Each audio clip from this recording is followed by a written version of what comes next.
Okay. Magandang araw mga bata. Magandang araw po. Okay. Maaari ba tayo magsilayo lahat? Play mo na yung ano.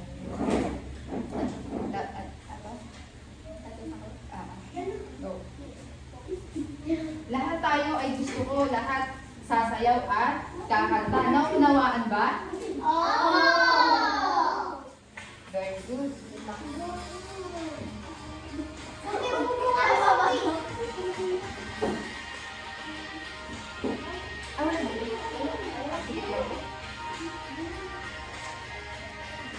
Baka naalala niyo ba? Gusto ko. Ika'y nawatan na buhay muli at parang umuloy ligtas. Kasalanan ko ay natawagin mo, aking Panginoon, kaibigan ko. Ang simula muli, naway ko sa iyo.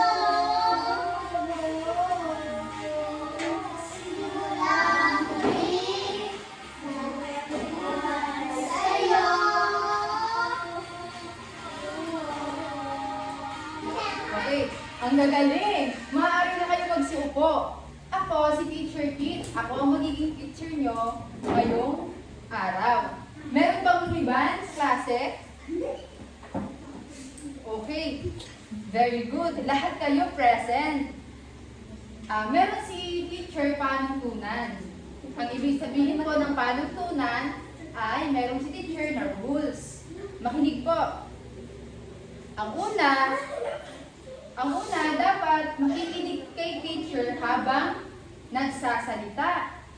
Pangalawa, kapag may sasabihin, dapat itataas ang kamay para maiwasan ang Chismosa. pagsiyan.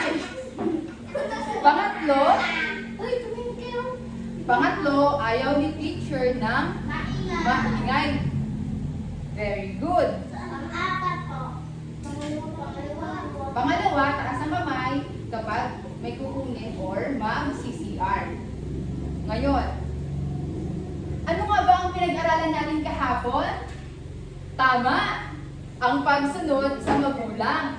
Dahil ang pagsunod sa magulang ay isang mabuting gawa.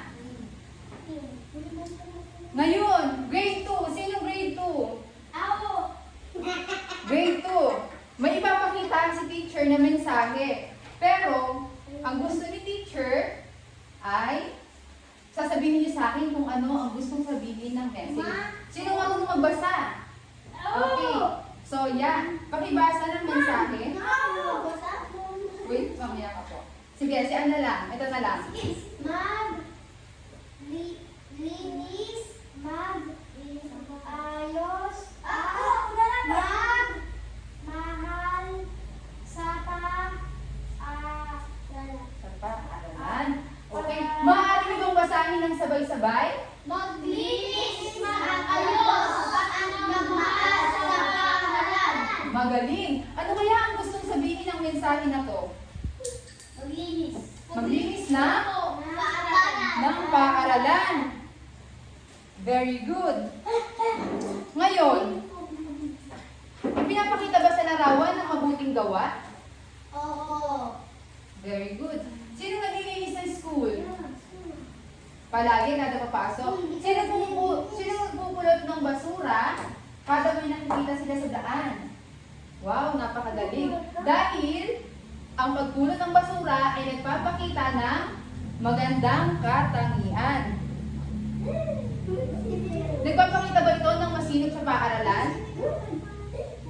Ako. Yan, very good. Ngayon, grade 2. May ipapakita ako sa inyong larawan.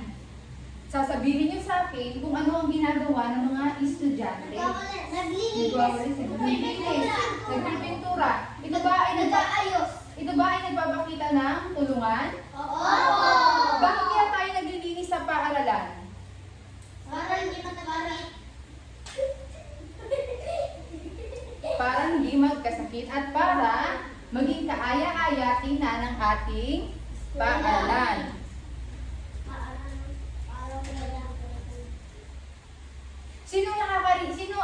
nakarinig na ng Brigada Eskwela? Taas ang kamay. Brigada Eskwela. Very good. Ano ginagawa kapag Brigada Eskwela? Very good. Alam niyo ba ang ibig sabihin ng brigada at kung kailan ito ginagawa? Tuwing hapon. Tuwing hapon. Ang Brigada Eskwela ay ginagawa Tuwing hapon. tuwing pasukan. Kasi ito po ay ginagawang paghahanda upang maging malinis ang ating paaralan. Dahil sa galing na mahabang bakasyon. Ano kayang ginagawa? Kada Brigada Eskwela. Naglilinis tayo ng paaralan. At saka ano pa? Nagwawalis at ano pa? Nagmama. Nagpupunas ang bintana. Nagpupuno ang dahon. Ikaw po. Ano kayang ginagawa pag kada Brigada Eskwela? Nagwawalis. Ulit. Yun, nagmamap sa sahig. Sino kayang katulong? Sino kayang nandito? Sino kayang dito kapag... At saka? At saka? At saka ang guro. Kada Brigada Eskwela, ang guro, magulang, si mama at si papa, at saka mga estudyante kagaya nyo ay tumutulong sa paglilinis ng ating paaralan para magmukha itong malinis. Tama po ba? Very good. Ngayon, ano nga uli ang ginagawa tuwing Brigada Eskwela? Sino ulit kasama doon? At saka mga estudyante po na kagaya nyo. Kaya, kada Brigada Eskwela, kailangan nating tumulong maglinis ng paaralan para makatulong tayo sa paligid. Ngayon, naiintindihan nyo na kung anong ibig sabihin ng Brigada Eskwela. May ibibigay si teacher na papel at kailangan nyo tong sagutan.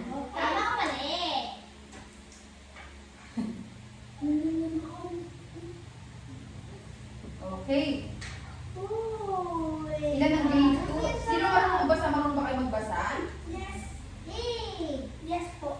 Dapat pag may sasabihin, itataas ng kamay, ha? Para maiwasan ang Hindi pa ako pag-ingay. Wait lang, sa grade 1. Sino grade 1? Sino gusto ng kwento? Very good. Gusto rin ni Sophie ng kwento. Gusto rin ni Sophie ng kwento. Ngayon,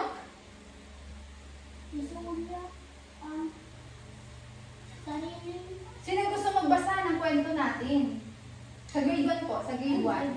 Sino gusto magbasa ng kwento? Ikaw, sige, si teacher na lang magbabasa. Gagay ko, next mo.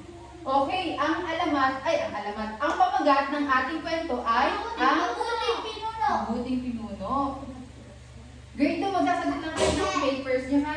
Kasi, sa grade 1 lang po ito. Go. Yan. Mabuti. Ano nga ulit ang pamagat ng kwento? Ang mabuting pinuno. Sa grade 1 lang po. Ano nga ulit ang pamagat ng kwento? Ang mabuting pinuno. Ngayon, may isang, makikinig ha, may isang maliit na bayan na pinamumunuan ni Juan.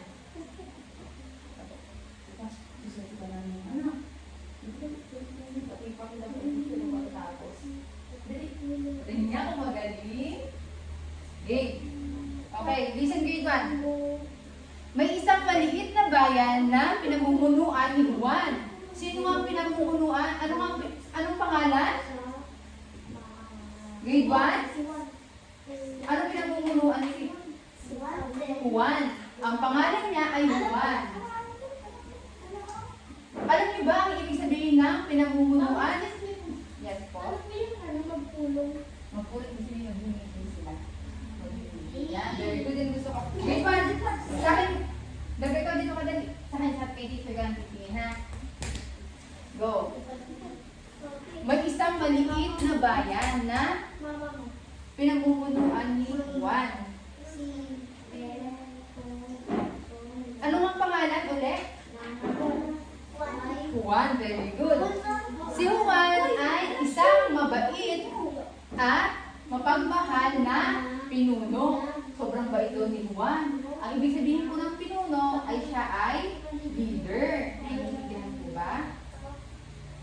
Isang araw, nagkaroon ng bagyo. Nagkaroon ng isang malakas na bagyo sa lugar nila.